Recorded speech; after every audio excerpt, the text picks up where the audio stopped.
Je fixais le poulet rôti qui refroidissait sur la table à manger, l'appétit déjà parti avant même que le dîner ne commence. Le parfum du romarin et de l'ail embaumait notre modeste maison à Austin, mais la tension saturait l'air plus complètement que n'importe quel assaisonnement ne pourrait le faire. Ma sœur cadette, Jasmine, était assise en face de moi, l'écran de son téléphone illuminant son visage dans la lumière déclinante du soir. Elle faisait défiler les annonces d'appartements avec des soupirs théâtraux, chacun plus fort que le précédent. Maman planait près de l'encadrement de la porte de la cuisine, tordant un torchon entre ses mains comme si elle se préparait à la bataille. Papa s'éclaircit la gorge. Ce son seul suffisait à me tendre les épaules. Vivien, nous devons discuter de quelque chose en famille, commença-t-il, découpant le poulet avec des mouvements précis et délibérés. La situation de ta sœur a changé. Je posai ma fourchette avec précaution. Quelle situation ? Jasmine leva enfin les yeux de son téléphone, et j'aperçus une lueur de triomphe dans ses yeux avant qu'elle ne la masque avec une fausse vulnérabilité. Mon bail se termine le mois prochain, et les prix des loyers sont devenus fous. Je ne peux rien me permettre de descendre dans mon budget. Il y a beaucoup d'endroits abordables si tu regardes au-delà du centre-ville, dis-je calmement. Ces quartiers ne sont pas sûrs, intervint maman rapidement. Nous avons discuté d'alternatives. Le mot nous sonna l'alarme dans ma tête. Je n'avais participé à aucune discussion. Papa continua à couper son poulet, évitant mon regard. La solution la plus pratique est que Jasmine revienne vivre à la maison temporairement, juste le temps qu'elle économise assez pour un endroit convenable. J'attendis. Il devait y avoir autre chose. Le truc, c'est, dit papa, me regardant enfin, elle aura besoin de ta chambre. Elle est plus grande, à la salle de bain attenante, et franchement, elle est plus adaptée à quelqu'un qui va travailler à domicile. Tu es ici depuis l'université, Vivien. Peut-être qu'il est temps que tu trouves ton propre endroit.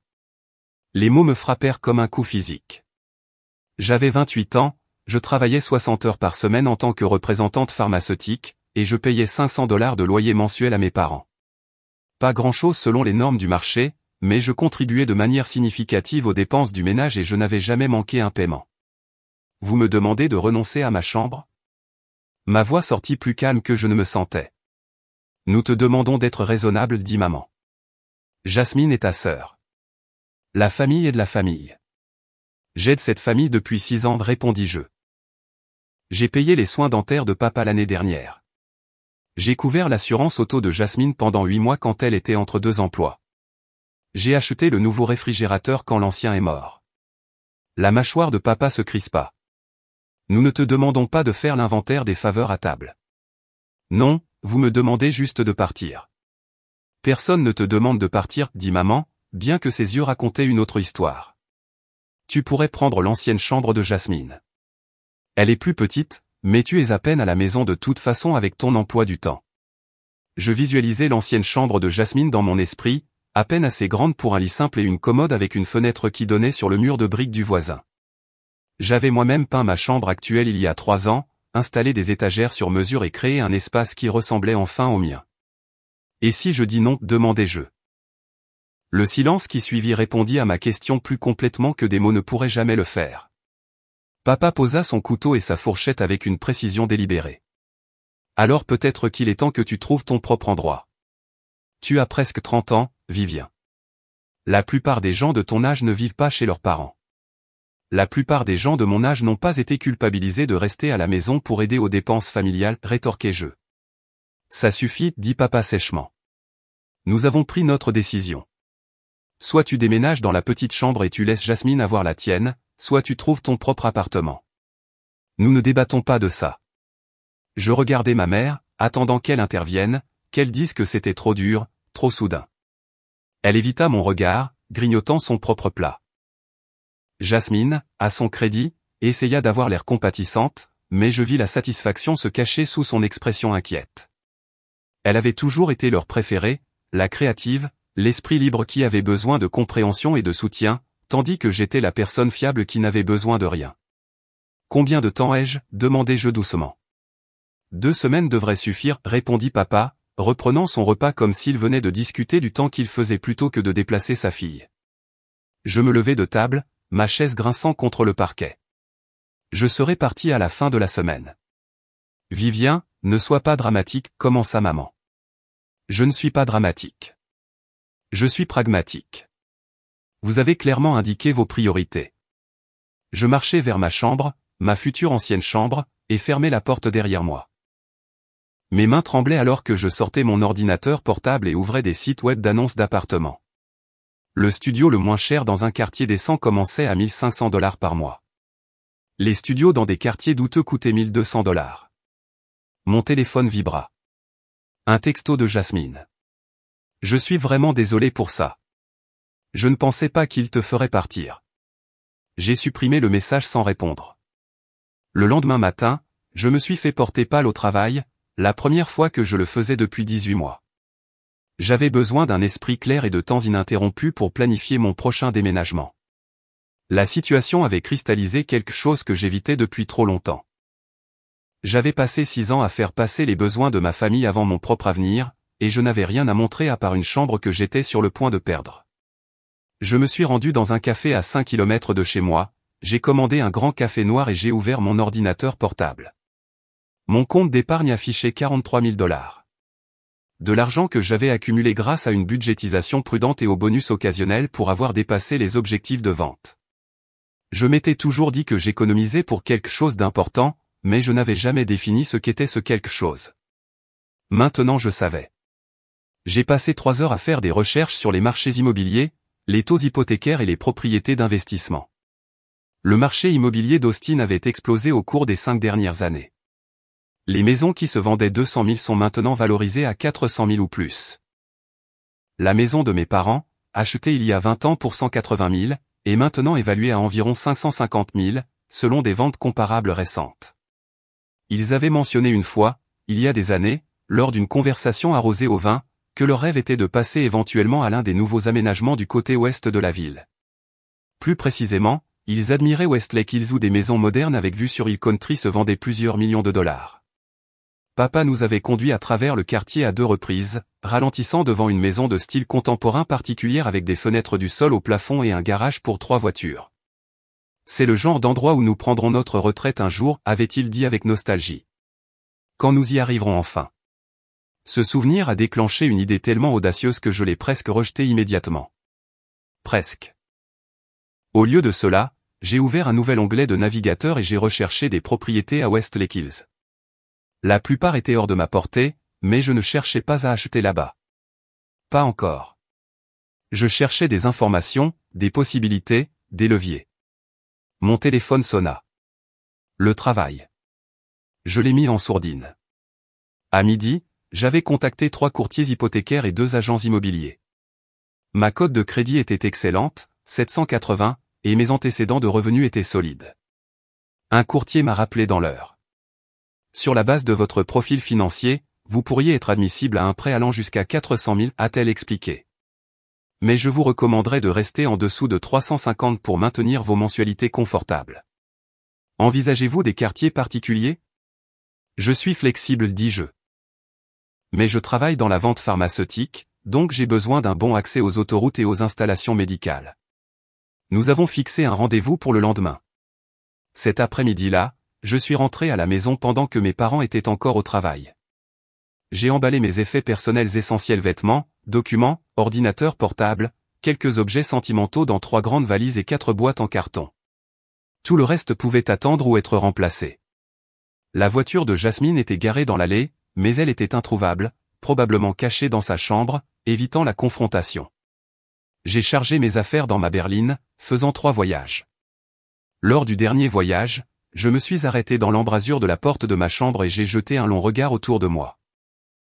Les murs gris doux que j'avais peints, les étagères flottantes que j'avais installées, le coin lecture près de la fenêtre où j'avais passé d'innombrables soirées tranquilles. Rien de tout cela n'était vraiment à moi. Je comprenais cela maintenant. J'ai laissé ma clé de maison sur le comptoir de la cuisine avec une brève note, déménager plus tôt. Pas besoin d'attendre 2 semaines. Bonne chance pour tout. Puis je me suis rendu dans un hôtel de séjour prolongé près du quartier médical et je me suis enregistré pour un mois. La chambre était stérile et impersonnelle, un lit queen size, un petit bureau, une kitchenette, une salle de bain qui sentait le nettoyant industriel, mais elle était à moi, payée avec mon argent, et personne ne pouvait me l'enlever. Je me suis assise sur le bord du lit et je me suis permis de ressentir la colère que je réprimais depuis le dîner. Pas une rage explosive, mais une fureur froide et concentrée. Mes parents avaient choisi la commodité de Jasmine plutôt que ma stabilité. Ils avaient rejeté 6 ans de contribution et de loyauté comme si cela ne signifiait rien. Très bien, s'ils voulaient que je parte et que je réussisse par moi-même, je ferais exactement cela. Mais je ne le ferai pas en silence, et je ne le ferai pas à petite échelle. Mon téléphone vibra avec des textos, « Maman, Vivien, où es-tu? Ta clé est sur le comptoir, papa, nous devons parler. C'est enfantin, Jasmine, s'il te plaît, appelle-moi. » Maman panique. J'ai éteint mon téléphone et j'ai ouvert mon ordinateur portable. L'agent immobilier m'avait déjà envoyé par courriel une liste de propriétés potentielles. Je les ai parcourues méthodiquement, rejetant tout ce qui ne correspondait pas aux critères spécifiques qui se formaient dans mon esprit. Puis je l'ai vu. Une maison de ville de 3 chambres dans un quartier décent, annoncée à 295 000.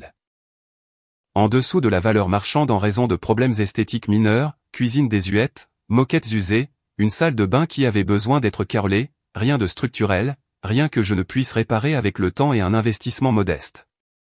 Mais plus important encore, c'était dans un quartier qui s'appréciait rapidement. De nouvelles entreprises s'installaient. Une extension de train léger sur rail venait d'être approuvée. Dans 2 ans, les propriétés y vaudraient beaucoup plus. J'ai mis l'annonce en signet et j'ai continué à chercher. J'ai également commencé à faire des recherches sur les sociétés de gestion immobilière, les stratégies d'investissement immobilier et les entrepreneurs en rénovation domiciliaire. Si j'allais faire ça, j'allais bien le faire. En soirée, j'avais un plan. Pas seulement pour survivre seul, mais pour construire quelque chose que mes parents ne pourraient jamais m'enlever. Pour créer le genre de sécurité et de succès qui ferait de leur choix de me rejeter la plus grande erreur qu'ils aient jamais commise. J'ai pensé à cette maison à Westlake Hills, celle que papa avait admirée si ouvertement. Je l'ai cherchée par curiosité. Elle s'était vendue il y a 3 ans pour 4,8 millions. Les propriétaires actuels l'avaient annoncée il y a 2 semaines pour 5,2 millions. J'ai regardé les photos de l'annonce, les plafonds vertigineux, la cuisine de chef, la piscine à débordement surplombant les collines, la suite principale plus grande que tout le premier étage de mes parents. Un jour, pensais-je, peut-être pas cette maison exacte, mais quelque chose comme ça, quelque chose dans ce quartier, quelque chose devant lequel ils passeraient et reconnaîtraient et réaliseraient ce qu'ils avaient perdu quand ils ont choisi le confort de Jasmine plutôt que la dignité de leur fille. C'était un objectif absurde, voire impossible. Mais j'ai mis l'annonce en signé quand même. Les 6 mois suivants se sont déroulés dans un flou de mouvements calculés et de planification minutieuse. J'ai acheté la maison de ville avec un prêt conventionnel, versant 40 000 et gardant le reste de mes économies pour les rénovations et les urgences. Le paiement hypothécaire était de 1 300 cents par mois, moins que le loyer d'un endroit comparable. J'ai emménagé un samedi matin avec l'aide de 2 collègues qui me devaient des faveurs. L'endroit était pire que ce que les photos suggéraient. Les armoires de cuisine étaient endommagées par l'eau. La moquette puait les taches d'animaux. Les carreaux de la salle de bain principale étaient fissurés à 3 endroits. Parfait. J'ai passé toutes mes soirées et tous mes week-ends à transformer l'espace. J'ai arraché la moquette moi-même, révélant des planchers de bois franc qui avaient besoin d'être refinis, mais qui étaient structurellement sains. J'ai regardé des tutoriels YouTube et j'ai appris à carreler la salle de bain. J'ai embauché un entrepreneur pour la cuisine, nouvelles armoires, nouveaux comptoirs, appareils modernes, mais j'ai peint les murs et installé le dosseret moi-même. Mes collègues pensaient que j'étais folle de m'attaquer à autant de travail manuel. Ils ne comprenaient pas que chaque amélioration que je faisais n'était pas seulement à la maison, mais à mon propre sentiment de capacité et de contrôle. J'ai bloqué les numéros de mes parents après la première semaine de messages de plus en plus agressifs exigeant que je rentre à la maison et que j'arrête ces bêtises. Jasmine a essayé d'appeler à partir de différents numéros, laissant des messages vocaux qui allaient de l'excuse à l'accusation. Je les ai tous supprimés sans écouter au-delà des premières secondes. Au travail, je me suis lancé dans mon territoire de vente avec une intensité renouvelée. La vente pharmaceutique était impitoyable et exigeante, mais j'avais toujours été bonne dans ce domaine. Maintenant, je suis devenu exceptionnel. J'ai étudié les habitudes de prescription de mes médecins clients. J'ai mémorisé les interactions médicamenteuses et les données des essais cliniques. Je me suis présenté à chaque rendez-vous préparé et professionnel. Mes chiffres ont grimpé. Au 3e trimestre, je me suis classé 2e dans la division régionale. Au 4e trimestre, je me suis classé première. Le chèque de bonus est arrivé en janvier, 48 000 $.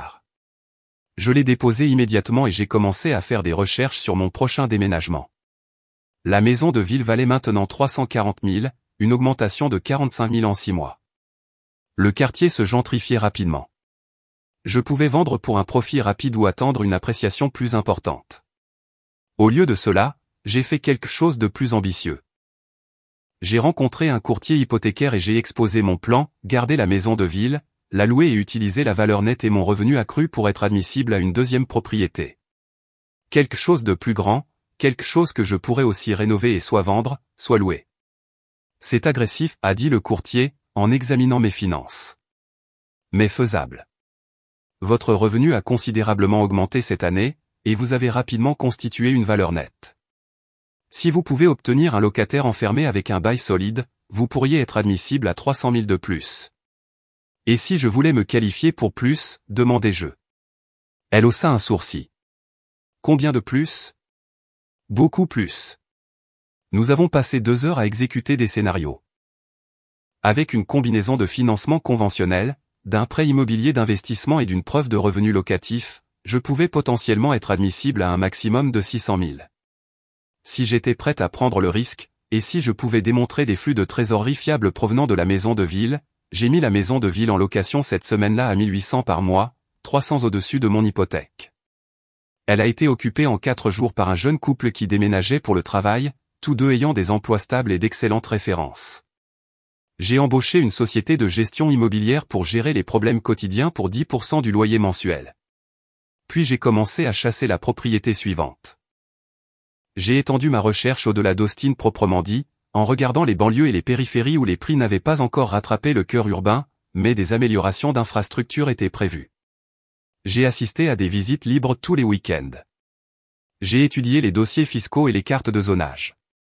J'ai fait des offres sur 3 propriétés qui ont échoué en raison de guerres d'enchères ou de problèmes d'inspection. En mars, j'ai trouvé une saisie immobilière, une maison de 4 chambres dans un quartier scolaire décent, annoncée à 380 000. Elle avait besoin de travaux importants. Les anciens propriétaires l'avaient abandonnée en pleine rénovation, laissant des cloisons sèches exposées, des revêtements de sol non finis et une cuisine qui était essentiellement un chantier de construction. Tout le monde voyait un désastre. Je voyais une opportunité. J'ai offert 360 000 en espèces équivalentes grâce à un financement créatif subordonné à l'inspection. La banque a accepté immédiatement, désespérée de se débarrasser de la propriété. J'ai tout mis dans la rénovation de cette maison. J'ai pris une semaine de vacances et j'ai travaillé 16 heures par jour aux côtés des entrepreneurs que j'avais embauchés. J'ai appris à accrocher des cloisons sèches, à installer des revêtements de sol et à remplacer les luminaires.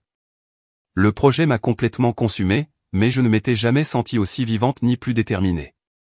10 semaines plus tard, la maison était transformée, moderne, prête à emménager, et valait environ 520 000 selon des ventes comparables. Je l'ai annoncée à 549 000. Elle s'est vendue en 3 jours pour 560 000. Après les frais de clôture, les honoraires d'agent et le remboursement du prêt, j'ai empoché 137 000 de bénéfices. Mes actifs liquides totaux s'élevaient maintenant à 142 000 plus la valeur nette de la maison de ville. J'avais 30 ans et je n'avais pas parlé à ma famille depuis près d'1 an. En juin, j'ai reçu un faire-part de mariage par la poste à mon bureau. Jasmine se mariait en septembre. L'enveloppe était adressée à mon lieu de travail, ce qui suggérait qu'il ne savait toujours pas où je vivais. J'ai jeté le faire-part sans ouvrir l'enveloppe intérieure. 2 jours plus tard, ma mère a appelé ma ligne de travail. « Vivien, s'il te plaît, dit-elle quand j'ai répondu. Tu nous manques. Ton père est désolé de la façon dont les choses se sont passées. Ne pouvons-nous pas simplement parler ? » Parler de quoi, demandai-je, gardant ma voix professionnellement neutre au cas où des collègues écoutaient. De ton retour à la maison, de la famille ?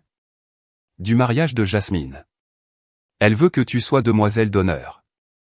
J'ai déjà une maison, dis-je. Et je ne suis pas intéressé à être la demoiselle d'honneur de qui que ce soit. Y a-t-il autre chose ? Pourquoi es-tu si froide ? La voix de maman se brisa. Nous sommes ta famille. La famille ne jette pas les membres de la famille pour des raisons de commodité, répondis-je.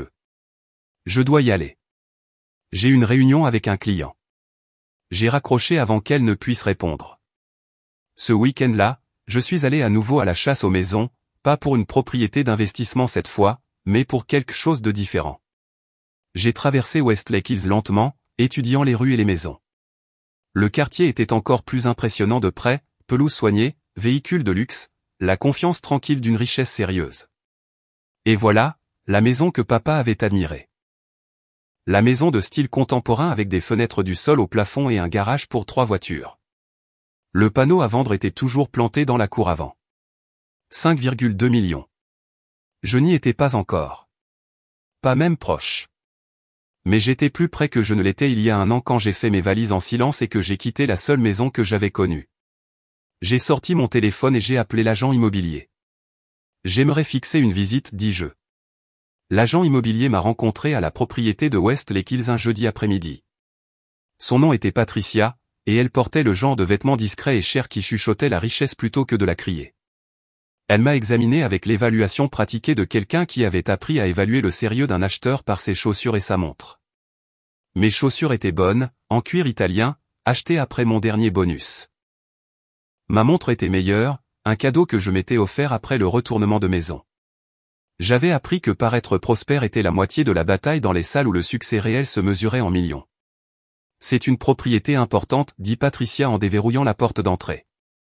Les propriétaires actuels déménagent en Californie pour affaires. Ils l'ont tarifé de manière compétitive pour une vente rapide. Je n'ai rien dit, la laissant me conduire à l'intérieur. L'intérieur était encore plus époustouflant que les photos de l'annonce ne le suggéraient. L'entrée s'ouvrait sur un immense salon avec des plafonds de 6 mètres et des fenêtres qui encadraient les collines comme des œuvres d'art vivantes. La cuisine comportait des appareils de qualité professionnelle et un îlot en marbre assez grand pour accueillir 8 personnes. La suite principale occupait tout le 2e étage, avec une salle de bain digne d'un spa et un balcon donnant sur la piscine à débordement. La propriété est située sur 8000 mètres carrés, continua Patricia, me faisant visiter chaque pièce. La zone de divertissement extérieur comprend une cuisine intégrée, un foyer et un stockage de vin à température contrôlée. Le garage pour 3 voitures a été aménagé en atelier et en salle de sport. J'ai pris des photos avec mon téléphone, en prenant soin de capturer chaque détail et chaque angle. Patricia me regardait avec un intérêt renouvelé. « Puis-je vous demander ce qui vous amène à Westlake Hills ?» demanda-t-elle prudemment. « Je suis en train de développer mon portefeuille immobilier, répondis-je, ce qui était techniquement vrai. J'ai eu du succès avec les investissements résidentiels, et je cherche à passer à des propriétés plus haut de gamme. Ce serait un sacré saut par rapport aux investissements résidentiels, observa Patricia. Je suis consciente. Nous avons passé 90 minutes à visiter la propriété. J'ai posé des questions détaillées sur la qualité de la construction, l'âge des principaux systèmes, les impôts fonciers et les exigences de l'association des propriétaires. Patricia a répondu à chaque question professionnellement, mais je pouvais sentir son scepticisme. Alors que nous terminions la visite dans la cour avant, elle me tendit sa carte. Si vous êtes sérieusement intéressé, je serais heureuse de discuter des options de financement et des propriétés comparables dans votre fourchette de prix réel. Le rejet était poli mais clair. Elle avait décidé que je n'étais pas un acheteur légitime pour cette propriété. Je vous contacterai, dis-je simplement. Je suis restée assise dans ma voiture pendant plusieurs minutes après son départ, fixant la maison. 5,2 millions. Même avec tout ce que j'avais accompli au cours de la dernière année, ce chiffre me semblait astronomique. Impossible. Mais j'avais aussi pensé qu'acheter ma première propriété était impossible. J'avais pensé qu'échanger une saisie immobilière pour un profit de 137 000 était impossible. Je suis rentré à l'hôtel de séjour prolongé qui était devenu ma résidence permanente. C'était moins cher que de louer un appartement, et je préférais maintenir mes dépenses de logement au minimum pendant que j'accumulais du capital. Le service de ménage et les services publics inclus étaient pratiques pour mon horaire de travail. Ce soir-là, j'ai créé une feuille de calcul. D'un côté, mes actifs et revenus actuels. De l'autre, ce dont j'aurais besoin pour acheter la propriété de Westlake Hills. L'écart était énorme, environ 4 millions de dollars. Mais les écarts pouvaient être comblés. La question était de savoir à quelle vitesse et par quelle méthode. J'ai passé les 3 mois suivants à exécuter une stratégie d'investissement agressive. J'ai acheté une autre saisie immobilière, je l'ai rénovée en 8 semaines au lieu de 10, et je l'ai vendue pour un profit de 98 000. J'ai trouvé un duplex dans un quartier émerge. Je l'ai acheté avec le prêt immobilier d'investissement, et j'ai loué les 2 unités immédiatement pour un revenu mensuel combiné qui dépassait l'hypothèque de 7 cents. Mon portefeuille comprenait maintenant 3 propriétés locatives, générant des flux de trésorerie positifs et un historique de retour réussi. En novembre, j'ai incorporé une SARL pour mon entreprise immobilière. C'était un changement psychologique autant que juridique. Je n'étais plus seulement Vivien qui vendait des produits pharmaceutiques et retournait des maisons en parallèle. J'étais Vivien, propriétaire d'une société d'investissement immobilier avec des actifs tangibles et un succès documenté. Les ventes pharmaceutiques continuaient de fournir un revenu stable et une assurance maladie, mais cela ressemblait de plus en plus à un projet parallèle plutôt qu'à l'objectif principal.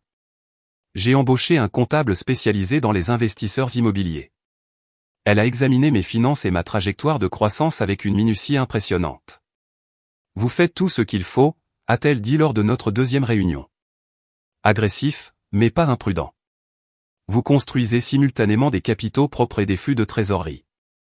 À ce rythme, d'ici 3 ans, vous pourriez avoir un portefeuille valant plusieurs millions. Et si je voulais accélérer ce calendrier? Ai-je demandé. Elle s'est penchée en arrière sur sa chaise, m'étudiant. Il existe des moyens, des partenariats avec d'autres investisseurs, des prêts privés, des propriétés commerciales avec des rendements plus élevés, mais ils impliquent tous beaucoup plus de risques. Quel genre de partenariat?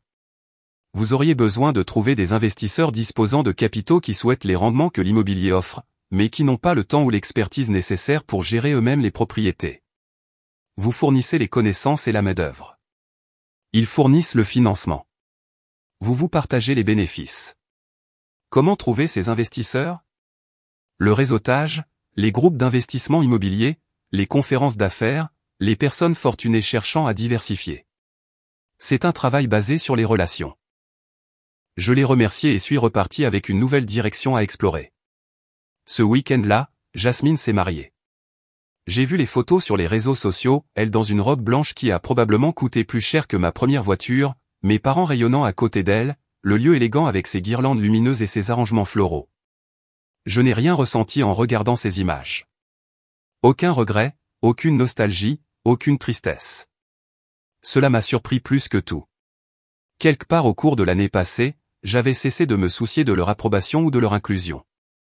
Le lundi suivant, j'ai rejoint 3 groupes de réseautage d'investissement immobilier différents. J'ai assisté à ma première réunion ce jeudi. 20 personnes dans une salle de conférence d'hôtel, principalement des hommes dans la quarantaine et la cinquantaine, discutant des taux de capitalisation et des rendements cash on cash comme d'autres parlent de résultats sportifs. J'ai plus écouté que parlé lors de cette première réunion. J'ai appris le langage, les priorités, les questions que les investisseurs sérieux posaient.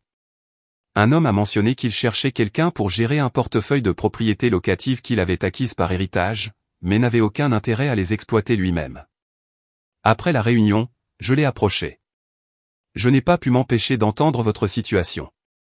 Je gère plusieurs propriétés locatives et j'ai de l'expérience dans les rénovations et le placement de locataires. Il s'appelait Grégory et était avocat d'entreprise avec plus d'argent que de temps. Nous avons échangé des informations. 3 jours plus tard, je lui ai envoyé une proposition détaillée décrivant mon expérience en gestion immobilière, mon historique de rénovation et ma structure de frais. Il m'a embauché pour gérer 4 propriétés. Les frais de gestion étaient modestes, mais la relation était inestimable.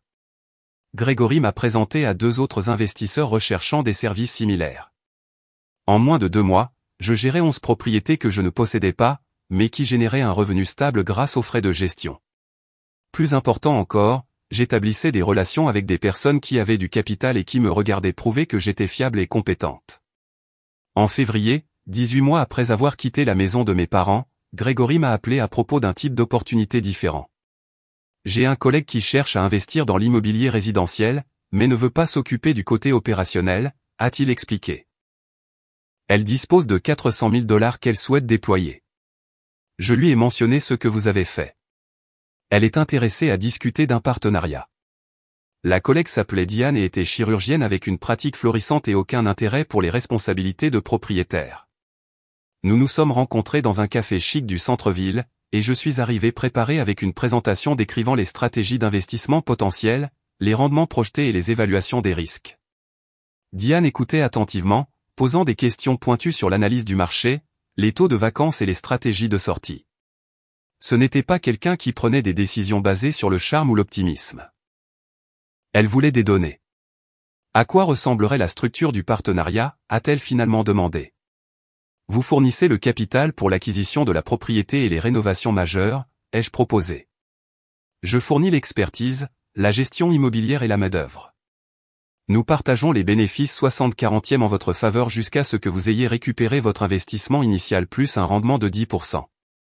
Après cela, nous partageons 50/50 et vous auriez le contrôle opérationnel total avec des rapports trimestriels et une préapprobation requise pour toutes les dépenses supérieures à 10 000 $. Elle y a réfléchi longuement. Je devrais revoir cela avec mon avocat. Si les termes sont solides, je suis intéressé à commencer par une propriété à titre d'essai. 2 semaines plus tard, nous avons signé un accord de partenariat. Avec les 400 000 $ de Diane et mon expertise, nous avons acheté un immeuble d'appartements daté de 6 unités dans un quartier prêt à se développer. Le bâtiment avait besoin d'une mise à jour importante, mais était structurellement sain et entièrement occupé par des locataires au mois. Sur 4 mois, nous avons rénové chaque unité au fur et à mesure de leur rotation, en modernisant les cuisines et les salles de bain tout en maintenant des prix de location abordables qui minimisaient les vacances. En juin, le bâtiment générait 11 000 $ par mois en loyer contre une hypothèque de 6 200 $ et des frais d'exploitation de 1 800 $. Bénéfice mensuel net, 3 200 $. Ma part, 1 600 $. Mais plus précieuse que le revenu mensuel était ce qui s'est passé ensuite. Diane était suffisamment impressionnée par les rendements et ma gestion qu'elle m'a présenté à 3 autres professionnels de la santé intéressés par des investissements similaires. En août, j'avais des accords de partenariat avec 4 investisseurs différents, gérant un portefeuille combiné de 19 propriétés. Mon emploi dans les ventes pharmaceutiques est devenu de plus en plus difficile à maintenir. Je voyageais pour des visites et des rénovations, prenais des appels de locataires et d'entrepreneurs, et passais des soirées à examiner des rapports financiers et des analyses de marché. Quelque chose devait céder. En septembre, j'ai donné mon préavis de 2 semaines. Mon directeur des ventes a essayé de me convaincre de rester, offrant une promotion et une augmentation. J'ai refusé poliment. Le revenu pharmaceutique avait servi son objectif, fournissant une stabilité pendant que je construisais quelque chose de plus grand. Maintenant, l'entreprise immobilière générait plus d'argent et avait un potentiel de croissance nettement supérieur. J'avais 31 ans et j'étais financièrement indépendante d'une manière que je n'avais jamais imaginé possible 2 ans plus tôt. Mais je n'avais pas oublié la maison à Westlake Hills. Je passais devant de temps en temps, toujours à des moments différents de la journée, regardant la lumière changer à travers ses fenêtres du sol au plafond. Le panneau « À vendre » avait été remplacé par « En attente » en avril, me brisant légèrement le cœur. Mais ensuite, en juillet, le panneau « En attente » a été retiré, et le panneau « À vendre » est revenu. L'accord avait échoué. J'ai appelé Patricia, l'agent immobilier. Elle se souvenait de moi, bien que son ton suggérait qu'elle ne me prenait toujours pas au sérieux en tant qu'acheteur. La propriété est de retour sur le marché à 4,9 millions, m'a-t-elle informé. Les acheteurs précédents n'ont pas pu obtenir de financement. Êtes-vous intéressé à la visiter à nouveau? Pas encore, ai-je dit. Mais je travaille dans ce sens. Que faudrait-il pour que vous me considériez comme un acheteur sérieux le moment venu? Il y a eu une pause. Une préapprobation d'au moins 4 millions, des actifs liquides documentés d'au moins 500 000, et franchement, un historique qui démontre que vous pouvez conclure une transaction sur une propriété de cette valeur. Compris. Merci pour votre honnêteté. J'avais environ 370 000 $ en actifs liquides et en capitaux propres auxquels je pouvais potentiellement accéder. Mon portefeuille générait environ 18 000 $ par mois en revenus nets entre les frais de gestion et les participations. J'allais dans la bonne direction, mais pas assez vite. J'avais besoin d'un mouvement plus important. En octobre, l'un de mes partenaires investisseurs a mentionné une opportunité de propriété commerciale, une petite place commerciale avec 6 unités, à moitié vacante, dans un emplacement prévu pour des améliorations importantes de l'infrastructure. Le prix demandé était de 1,3 million. C'est trop cher pour mon budget en tant qu'entreprise solo, a déclaré Grégory lors de l'une de nos revues trimestrielles. Mais si vous pouviez réunir un groupe d'investisseurs, cela pourrait être très rentable. La région est sur le point de connaître un essor avec la nouvelle ligne de transport en commun. J'ai passé 2 semaines à analyser la propriété et le marché. Les chiffres étaient convaincants. Avec un placement stratégique des locataires et des améliorations modestes, la place pourrait générer 15 000 $ par mois en loyer net. Le risque était le taux de vacances actuel et le capital initial requis. J'ai présenté l'opportunité à mes 4 partenaires investisseurs existants, proposant une structure de syndication où chacun contribuerait du capital en échange de parts de propriété proportionnelles, avec moi conservant 20% des capitaux propres pour avoir trouvé l'accord et gérer les opérations. 3 des 4 ont accepté, avec ma propre contribution, nous avions assez pour la mise de fonds et les rénovations initiales. Nous avons conclu l'accord sur la propriété en décembre. J'ai passé les 4 mois suivants à commercialiser agressivement les espaces vacants, offrant des tarifs compétitifs et des conditions de location flexibles aux entreprises établies qui cherchaient à se développer. En avril, la place était entièrement occupée, générant 16 200 $ par mois en loyer net contre des frais d'exploitation et une hypothèque de 9 800 $. Ma part de 20% du bénéfice net, 1 280 $ par mois. Mais la vraie victoire était la crédibilité. J'avais syndiqué et géré avec succès une propriété commerciale. J'avais démontré que je pouvais opérer à un niveau supérieur à celui des maisons unifamiliales et des petits immeubles d'appartements. Mon portefeuille comprenait maintenant une participation partielle ou totale dans 23 propriétés d'une valeur combinée dépassant 4 millions de $. J'avais 32 ans et je n'avais pas parlé à mes parents depuis plus de 2 ans. En mai, j'ai reçu un courriel inattendu. L'objet était « Urgence familiale ». J'ai failli le supprimer sans l'ouvrir, mais quelque chose m'a poussé à cliquer. Il venait de Jasmine. Court et direct. Papa a eu une crise cardiaque. Il est stable, mais à l'hôpital. Maman pensait que tu devrais le savoir. Chambre 412, Austin Général. J'ai regardé le courriel pendant longtemps. J'ai ressenti quelque chose, mais je n'ai pas pu identifier si c'était de l'inquiétude ou simplement le fantôme d'anciennes obligations. Je ne suis pas allé à l'hôpital ce jour-là ni le lendemain. Le 3e jour, j'y suis allé en voiture, mais je suis resté assise sur le parking pendant 20 minutes sans entrer. Je me suis dit que j'étais mesquine. Je me suis dit que j'étais forte. Les deux étaient probablement vrais. Finalement, je suis entré. Papa avait l'air plus petit dans le lit d'hôpital, plus vieux que je ne me souvenais. Maman était assise sur une chaise à côté de lui, lui tenant la main. Elle a levé les yeux quand je suis entré, son visage passant par la surprise, le soulagement et l'incertitude. « Vivien » a-t-elle soufflé. « Tu es venu. J'ai entendu ce qui s'est passé. Comment se rétablit-il ? Les médecins disent qu'il ira bien avec des changements de style de vie et des médicaments. » Elle s'est levée, s'approchant de moi prudemment comme si je pouvais m'enfuir. « Chérie, tu m'as tellement manqué. Pouvons-nous parler ? Vraiment parler ? » Papa a ouvert les yeux. « Vivian. » Sa voix était faible mais claire. « Salut, papa. Je suis content que tu sois là. » Il a fait un geste vague vers l'autre chaise. « Assieds-toi, s'il te plaît. » Je me suis assise, gardant mes distances. Nous avons parlé pendant 30 minutes. Ils ont demandé où je vivais, ce que je faisais. J'ai donné des réponses minimales, travailler, rester occupé, bien faire. Je n'ai pas mentionné les propriétés ni l'entreprise ni aucun des succès que j'avais construits. Maman a pleuré à un moment donné. Nous avons si mal géré tout cela. Nous avons eu tort de te mettre dans cette position. Ton père et moi en avons parlé tellement de fois. Nous voulons que tu reviennes dans nos vies. Qu'est-ce qui a changé ? Ai-je demandé doucement. Papa s'est agité dans son lit. Être près de mourir te donne une perspective. J'ai réalisé combien de temps nous avons perdu à être en colère et têtus. Tu es notre fille. Cela devrait compter plus que la fierté. Cela aurait dû compter aussi à l'époque, ai-je dit. Tu as raison, a admis papa. Cela aurait dû. Jasmine est arrivée alors avec du café, s'arrêtant net quand elle m'a vu. Vivien. Oh mon Dieu. Je ne pensais pas que tu viendrais. Je ne pensais pas non plus que je viendrais. Nous avons parlé pendant une autre heure. C'était maladroit et inconfortable et parfois douloureux, mais c'était aussi la première conversation honnête que nous avions eue en famille depuis des années. Alors que je me préparais à partir, maman m'a touché le bras. Viendras-tu dîner une fois que ton père sera rentré à la maison et rétabli ? Nous aimerions voir où tu vis. Rattraper le temps perdu correctement. J'ai hésité. L'ancienne Vivien aurait accepté immédiatement, désireuse de reconstruire les ponts et de restaurer les relations. La nouvelle Vivien comprenait que certains ponts ne valaient pas la peine d'être reconstruits et que les relations restaurées exigeaient plus qu'un dîner.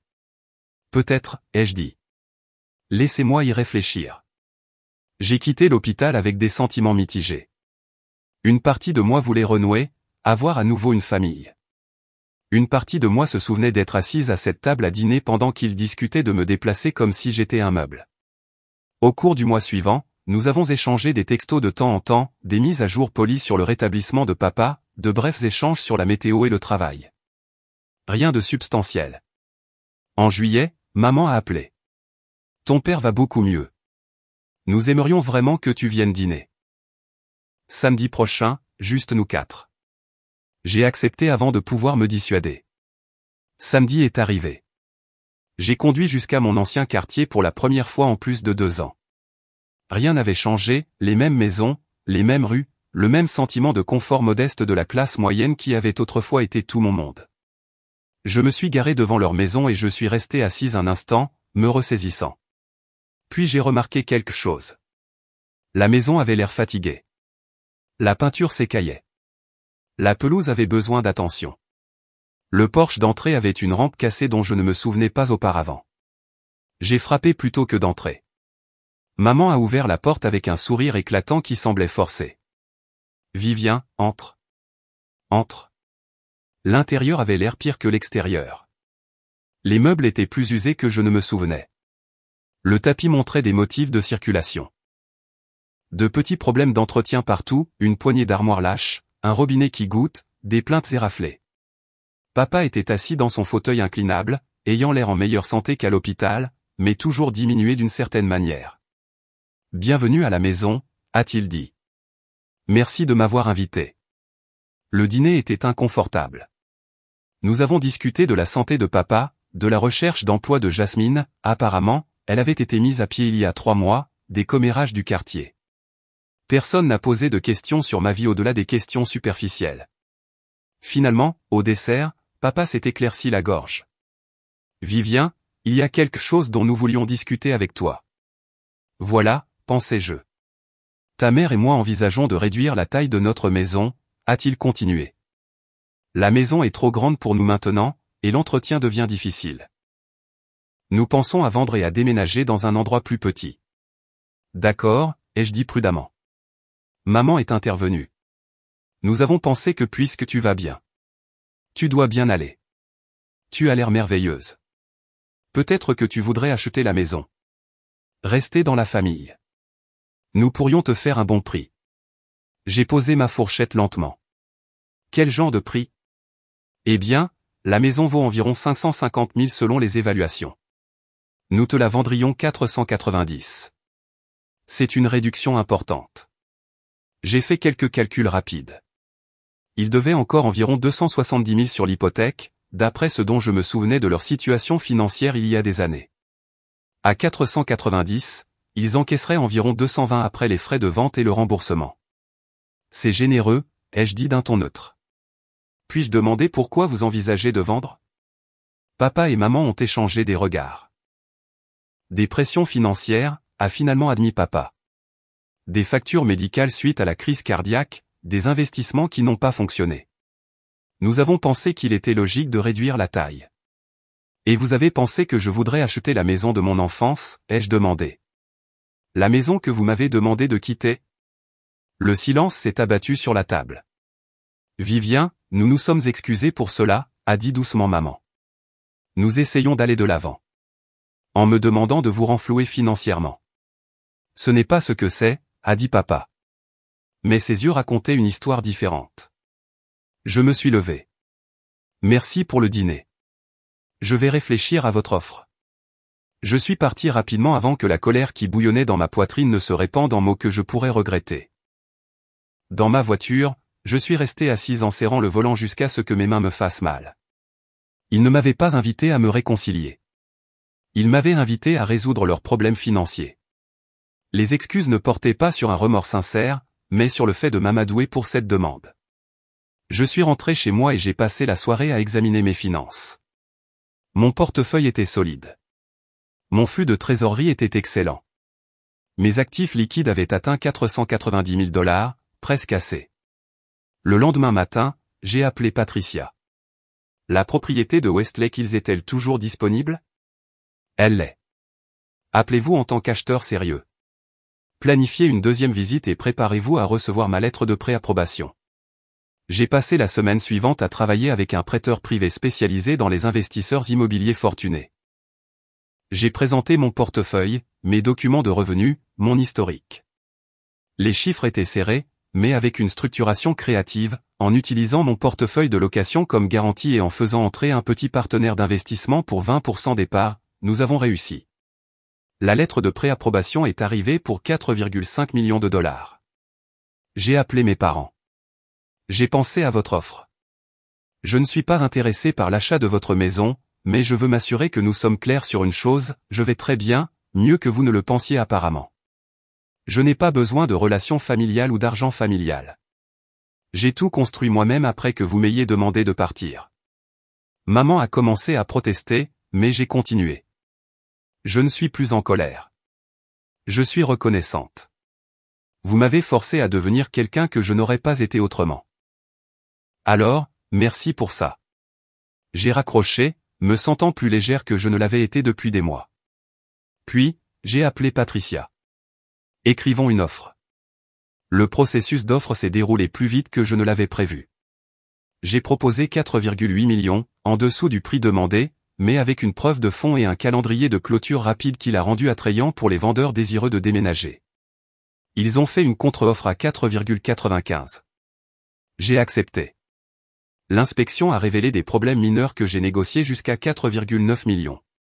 Même la clôture a été prévue dans 6 semaines. Pendant ces 6 semaines, j'ai eu l'impression de vivre simultanément dans 2 mondes. Dans un monde, je gérais mes propriétés, assistais à des réunions d'investissement et me coordonnais avec des entrepreneurs. Dans l'autre monde, je me préparais à acheter une maison qui représentait tout ce que mes parents avaient toujours voulu et n'avaient jamais réalisé. Je ne leur ai rien dit. Je n'ai rien dit à personne, sauf à mon avocat et aux partenaires d'investissement qui détenaient 20% des parts dans l'opération, un radiologue nommé Vincent qui souhaitait s'exposer à l'immobilier haut de gamme sans implication opérationnelle. 3 semaines avant la clôture, Jasmine m'a appelé. Maman m'a parlé de votre conversation. Elle est vraiment blessée, Vivian. Je suis sûr qu'elle l'est, ai-je dit, continuant à examiner l'offre d'un entrepreneur pendant que nous parlions. Tu ne vois pas qu'ils sont en difficulté? Les frais médicaux de papa les noient. Il pourrait perdre la maison. Alors, il devrait la mettre sur le marché à sa pleine valeur au lieu de me demander une réduction familiale qui profite principalement à eux. Tu as vraiment changé, a dit Jasmine. Et je n'ai pas pu dire si c'était une accusation ou une observation. Oui, c'est vrai. J'ai dû le faire. Nous sommes une famille. Ça ne veut rien dire? Ça voulait dire quelque chose quand j'ai payé les soins dentaires de papa, l'assurance de ta voiture et le nouveau réfrigérateur. Ça voulait dire quelque chose quand j'ai contribué aux dépenses du ménage pendant 6 ans. Qu'est-ce que ça voulait dire quand ils m'ont demandé de partir? Jasmine n'avait pas de réponse à cela. 2 semaines avant la clôture, je suis repassé devant la maison de mes parents. Le panneau à vendre était maintenant affiché, confirmant ce que Jasmine m'avait dit. Il la mettait en vente à 535 000 $, plus cher que ce qu'il me l'avait offerte, essayant de maximiser leur retour sur investissement. Je n'ai rien ressenti en regardant ce panneau. La maison n'avait plus aucune valeur sentimentale. Ce n'était qu'une structure, vieillissante et ordinaire, dans un quartier que j'avais dépassé. La clôture a eu lieu un jeudi matin dans un bureau de société de titres au centre-ville. J'ai signé ce qui ressemblait à des centaines de documents. Vincent a signé à distance depuis sa clinique. Les virements électroniques ont été effectués. Les clés ont été remises. J'étais propriétaire de la maison de Westlake Hills. Je me suis assise dans ma voiture sur le parking de la société de titres après coup, tenant les clés et essayant de comprendre ce que je venais de faire. 5,2 millions de $ de dettes immobilières, même avec des partenaires d'investissement et des revenus locatifs couvrant la majeure partie de l'hypothèque, c'était terrifiant et exaltant à parts égales. Mais je l'avais fait. 2 ans et demi après avoir quitté la maison de mes parents avec 3 valises et 4 cartons, j'étais propriétaire de la propriété dont ils avaient rêvé. Je suis allé à la maison, ma maison, et je l'ai parcourue lentement, pièce par pièce. La lumière de l'après-midi inondait ses baies vitrées, illuminant les sols en marbre italien et les boiseries personnalisées. La piscine à débordement étincelait dans le jardin. Le balcon de la suite parentale offrait une vue imprenable sur des kilomètres. Tout cela était à moi. Entièrement. Obtenu par le travail, la prise de risque et le refus d'accepter les limites que les autres m'avaient imposées. J'ai pris une photo depuis le balcon donnant sur les collines et l'ai postée sur les réseaux sociaux avec une simple légende, nouveau chapitre. En moins d'une heure, Jasmine avait appelé 3 fois. J'ai ignoré les appels. Ce week-end-là, j'ai engagé des déménageurs pour transférer mes affaires de l'hôtel de séjour prolongé à la maison. Je ne possédais pas assez de meubles pour remplir l'espace, mais cela ne me dérangeait pas. J'allais acquérir des pièces progressivement, en choisissant chacune d'entre elles délibérément plutôt que de remplir les pièces par obligation. Dimanche après-midi, alors que je rangeais des livres dans le bureau, ma sonnette a retenti. Je n'attendais personne. J'ai ouvert la porte et j'ai trouvé maman et papa debout sur mon porche, leurs expressions oscillant entre le choc et l'incrédulité alors qu'ils regardaient la maison derrière moi. Vivian. La voix de maman était à peine un murmure. Qu'est-ce que c'est que ça? C'est ma maison, ai-je dit simplement. Papa regardait par-dessus mon épaule dans l'entrée, son visage se vidant de toute couleur. C'est la maison. Celle de Westlake Hills. Celle devant laquelle nous passions en voiture. Oui, tu l'as achetée, demanda maman, toujours sans comprendre. Comment as-tu pu te permettre ça? J'ai créé une entreprise d'investissement immobilier au cours des 2 dernières années et demie. Je possède ou gère 23 propriétés. Cette maison est ma résidence principale et sert également de garantie pour mon portefeuille. Ils restèrent figés, incapables de traiter ce que je leur disais. Voulez-vous entrer? Ai-je demandé en me décalant. Ils entrèrent lentement, comme des touristes dans un musée. Je les ai regardés admirer les hauts plafonds, la cuisine de chef, le salon avec ses baies vitrées. Chaque détail qu'ils avaient admiré de l'extérieur était maintenant visible dans son intégralité. Nous avons fini dans la cuisine. J'ai versé de l'eau du système de filtration intégré du réfrigérateur dans des verres en cristal que j'avais achetés spécialement pour ce moment. Je ne comprends pas, a finalement dit papa en s'asseyant lourdement sur l'un des tabourets de l'îlot. Comment as-tu fait ça? J'ai travaillé. J'ai pris des risques. J'ai appris. J'ai construit quelque chose à partir de rien. Mais où as-tu trouvé l'argent pour commencer? Demanda maman. J'avais 43 000 $ d'économie quand j'ai quitté votre maison.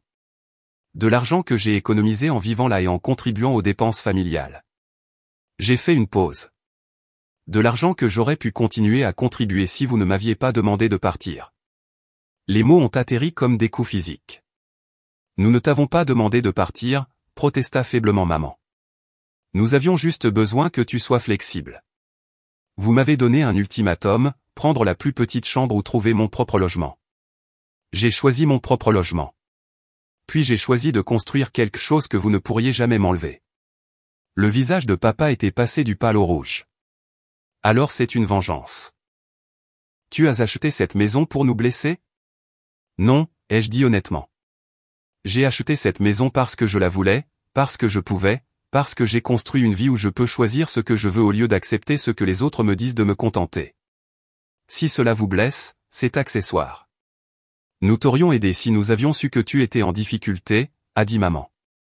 J'ai ri, le son tranchant dans la cuisine silencieuse. Je n'étais pas en difficulté. C'est le but. Je réussissais de façon spectaculaire, mais vous ne m'avez jamais posé la question. Vous m'avez invité à dîner une seule fois en 2 ans et demi, et c'était seulement pour me demander d'acheter votre maison à prix réduit. Nous pensions que nous te donnions une opportunité, a dit papa sur la défensive. Non, vous pensiez résoudre vos problèmes financiers en tirant parti des obligations familiales. Il y a une différence. Le silence s'est étiré entre nous. Ils ont regardé à nouveau autour de la cuisine et j'ai pu les voir calculer, mesurant leur propre vie par rapport à ce que j'avais accompli. Tu travailles dans l'immobilier maintenant, a finalement osé maman, sa voix petite. Je possède une société d'investissement immobilier. J'ai 4 partenaires d'investissement et je gère un portefeuille d'une valeur de plus de 4 millions de $. Le complexe commercial que j'ai syndiqué l'année dernière génère 16 000 $ par mois de loyer net. Papa a secoué lentement la tête. Comment est-ce possible? Tu vendais des produits pharmaceutiques. C'est vrai. Cela me procurait un revenu stable pendant que j'apprenais l'investissement immobilier, que j'achetais ma première propriété, que je la rénovais et que je construisais à partir de là. J'ai quitté la vente de produits pharmaceutiques il y a 1 an, lorsque mes revenus immobiliers ont dépassé mon salaire et mes avantages sociaux. « Pourquoi tu ne nous l'as pas dit ?» a demandé maman.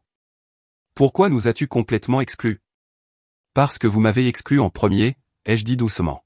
« Vous avez clairement indiqué que le confort de Jasmine comptait plus que ma stabilité. Que la loyauté familiale ne circulait que dans un seul sens. Alors, j'ai cessé d'essayer de prouver ma valeur à des gens qui avaient déjà décidé que j'étais jetable. « Ce n'est pas juste », a dit papa. Mais sa voix manquait de conviction. « N'est-ce pas ? Quand m'avez-vous demandé la dernière fois comment allait ma vie avant d'avoir besoin de quelque chose de moi? Quand avez-vous reconnu les 6 années de loyer que j'ai payées, les dépenses que j'ai couvertes, les fois où j'ai aidé sans qu'on me le demande? » Il n'avait pas de réponse. J'ai continué, pas cruellement, mais factuellement. J'ai appris quelque chose d'important après mon départ. J'ai appris que j'étais capable de plus que quiconque, y compris moi-même, ne l'avait cru. J'ai appris qu'être fiable et responsable ne signifiait pas être considéré comme acquise. Et j'ai appris que les personnes qui vous apprécient vraiment n'attendent pas d'avoir besoin de quelque chose pour se souvenir que vous existez. Les yeux de maman se sont remplis de larmes. Nous t'aimons, Vivian. Nous t'avons toujours aimé. Peut-être que oui, mais l'amour sans respect n'est qu'un sentiment. Et le sentiment ne construit rien de durable. Je me suis approché des baies vitrées donnant sur la piscine et les collines au loin. J'avais l'habitude de passer devant cette maison avec toi, papa. Tu ralentissais et tu la pointais du doigt et tu disais que le jour où tu aurais enfin réussi, tu posséderais quelque chose comme ça. Tu te souviens? Il a hoché la tête en silence. Je me souviens aussi. Chaque fois que je concluais une transaction immobilière, chaque fois que je négociais un accord, chaque fois que je travaillais 16 heures par jour à rénover une maison, je me souvenais de cet endroit et de ce qu'il représentait. Pas exactement une vengeance, mais une preuve. La preuve que je pouvais réaliser des choses que vous pensiez impossibles. Nous n'avons jamais dit que tu ne pouvais pas réaliser des choses, a protesté maman. Vous n'aviez pas besoin de le dire. Vous l'avez montré lorsque vous avez choisi le confort de Jasmine plutôt que ma présence. Lorsque vous avez rejeté 6 années de contribution comme si elles n'étaient rien. Lorsque vous avez attendu 2 ans et demi pour me contacter et ne l'avez fait que parce que vous aviez besoin de quelque chose. Les mots flottaient dans l'air, indéniables et lourds. La voiture de Jasmine s'est garée dans l'allée. Puis j'ai regardé par la fenêtre alors qu'elle sortait et restait à regarder la maison, son téléphone pressé contre son oreille, probablement en train d'appeler quelqu'un pour décrire ce qu'elle voyait. Elle a sonné à la porte quelques instants plus tard. Je lui ai ouvert et j'ai vu son visage rouge de confusion et de quelque chose qui aurait pu être de la colère. « C'est insensé », a-t-elle dit en me bousculant dans la maison. « Tu as acheté la maison de Westlake. »« Cette maison ? » ?»« Bonjour, Jasmine. »« Oui, c'est vrai. » Elle s'est retournée pour faire face à nos parents. « Étiez-vous au courant ? » « Nous venons de l'apprendre, » a dit papa doucement. Jasmine s'est retournée vers moi. « Comment as-tu pu te permettre ça ? C'est une maison à 5 millions de dollars. 4,9, en fait. J'ai négocié. Eh bien, comment ? Elle avait l'air vraiment déconcertée. Tu vivais dans un hôtel la dernière fois que nous avons parlé. Tu travaillais dans la vente de produits pharmaceutiques. C'était il y a plus de 2 ans. Les choses changent. Je lui ai donné la même explication que j'avais donnée à nos parents, regardant son visage passer par l'incrédulité, la confusion et finalement quelque chose qui ressemblait à une trahison. Alors, tu as été riche tout ce temps, et tu ne nous l'as jamais dit, a-t-elle exigé. Pendant que maman et papa se débattaient avec les factures, pendant que je cherchais un emploi, tu étais juste assise sur des millions. Je n'étais assise sur rien. Je travaillais 80 heures par semaine à construire une entreprise. Et je n'étais pas obligé de financer ta vie ou de résoudre des problèmes dont tu ne m'as jamais parlé. Nous sommes une famille, a dit Jasmine, reprenant son argument précédent. Alors pourquoi je n'ai de tes nouvelles que maintenant que j'ai quelque chose que tu veux ? Elle a tressailli. Ce n'est pas pour ça que je suis ici. N'est-ce pas ? Tu ne m'as pas rendu visite pendant les 2 années où j'ai construit ça. Tu n'as pas appelé pour prendre de mes nouvelles ou me demander comment j'allais, mais dès que tu as vu cette maison, tu t'es pointé, tout comme maman et papa se sont pointés quand ils avaient besoin de quelqu'un pour acheter leur maison à prix réduit. Nous avons essayé de renouer avec toi, a dit maman. C'est toi qui nous as tenus à distance. Parce que j'ai appris ma valeur, ai-je répondu simplement. J'ai appris que donner aux gens accès à ma vie signifiait risquer qu'ils profitent à nouveau de ma générosité. Alors oui, je vous ai tenus à distance. Je me suis protégé. Et ce faisant, j'ai construit quelque chose d'extraordinaire. J'ai fait un geste autour de la maison. Il ne s'agit pas seulement d'immobilier ou d'argent. Il s'agit de me prouver que je n'avais pas besoin de votre approbation, de votre validation ou de votre soutien pour réussir, que je pouvais construire une vie selon mes propres conditions où personne ne peut décider de ma valeur, sauf moi. La lumière de l'après-midi s'estompait maintenant, projetant de longues ombres à travers les fenêtres. Ma famille se tenait dans ma cuisine, l'air perdu et petit, et j'ai ressenti une vague inattendue de quelque chose qui n'était pas tout à fait de la pitié, mais qui s'en approchait. Je n'essaie pas de vous blesser, ai-je dit plus doucement. Mais je ne vais pas faire comme si les 2 dernières années et demie ne s'étaient pas produites. Vous avez fait des choix qui m'ont montré où je me situais dans vos priorités. J'ai fait des choix en réponse. Ces choix ont mené ici. Alors, quoi maintenant, a demandé papa. Nous acceptons simplement que tu nous aies rayés de ta vie. Je ne vous ai pas rayé de ma vie. Je suis là, à vous parler. Mais je ne vais pas redevenir la fille fiable qui donne sans recevoir, qui aide sans reconnaissance, qui accepte d'être jetable tant qu'elle est utile. Ce n'est pas ce que tu étais pour nous, a dit maman, mais sa voix a vacillé. Peut-être pas dans votre souvenir. Mais c'est ce que j'ai vécu. Et l'expérience compte plus que l'intention. Nous avons parlé pendant 1 heure de plus, la conversation tournant en rond alors qu'ils essayaient de comprendre comment j'avais accompli ce que j'avais fait, et j'ai essayé de les aider à comprendre pourquoi leur manque d'intérêt jusqu'à présent me blessait plus que leur rejet initial. Finalement, alors que le soleil se couchait et que les lumières automatiques illuminaient la piscine à l'extérieur, je les ai accompagnés à la porte. Vous êtes les bienvenus pour nous rendre visite, ai-je dit prudemment. Mais j'ai besoin que vous compreniez que notre relation, si nous en reconstruisons une, sera différente. Elle se fera à des conditions où nous serons égaux, et non où on attend de moi que je donne pendant que vous prenez. Nous n'avons jamais voulu te faire ressentir ça, a dit maman, les larmes coulant sur son visage. Maintenant, je sais, mais l'impact compte plus que l'intention. Je l'ai serré brièvement dans mes bras, puis papa, puis même Jasmine. Ils me semblaient être des étrangers dans mes bras, familiers, mais fondamentalement déconnectés de la personne que j'étais devenue. Je les ai regardés s'éloigner dans leur berline vieillissante, devant les pelouses manucurées et les véhicules de luxe qui marquaient ce quartier comme un endroit où ils avaient toujours rêvé d'appartenir, mais où ils ne le feraient jamais. Le lendemain matin, je me suis réveillé dans la suite parentale, la lumière du soleil inondant les portes du balcon. J'ai préparé du café dans la cuisine de chef et je l'ai emmené dehors sur la terrasse de la piscine. La vue s'étendait sur les collines, montrant la ville en contrebas qui se réveillait au lundi matin. Mon téléphone a vibré avec des messages. Vincent prenant des nouvelles de la propriété. Grégory se renseignant sur une nouvelle opportunité d'investissement potentiel. Mon comptable me rappelant les paiements d'impôts trimestriels. La société de gestion immobilière signalant un renouvellement de bail réussi. Ma vie était devenue exactement ce que je l'avais construite pour être, indépendante, réussie et entièrement la mienne. J'ai pensé à mes parents de temps en temps au cours des semaines suivantes. Ils envoyaient des textos tous les quelques jours, essayant de reconstruire le lien. J'ai répondu poliment, mais j'ai maintenu des limites. Ils m'ont invité au dîner de Thanksgiving. J'ai décliné, disant que j'avais d'autres projets, ce qui était vrai. J'ai passé la journée à examiner les finances et à planifier la stratégie d'investissement de l'année prochaine. Vers Noël, j'ai appris par Jasmine qu'ils avaient vendu leur maison pour 510 000 $, moins que ce qu'ils avaient espéré, mais suffisamment pour couvrir leurs dettes et déménager dans un condo plus petit.